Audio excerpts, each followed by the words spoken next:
Good afternoon guys, আজ আমরা দিল্লি থেকে কলকাতার উদ্দেশ্যে। আজ আমরা দিল্লি থেকে কলকাতা যাচ্ছি।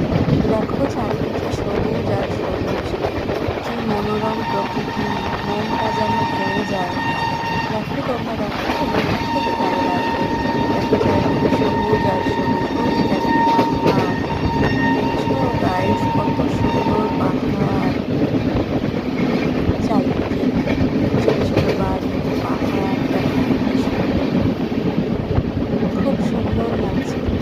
আর একটা মনোরম প্রকৃতি, আর বাইরের আবহাওয়াটাও খুব সুন্দর, মনটা যেন ভরে যাচ্ছে।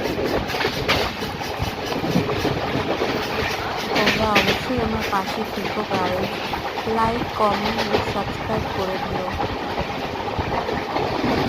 আমার পাশে থেকো গাইস।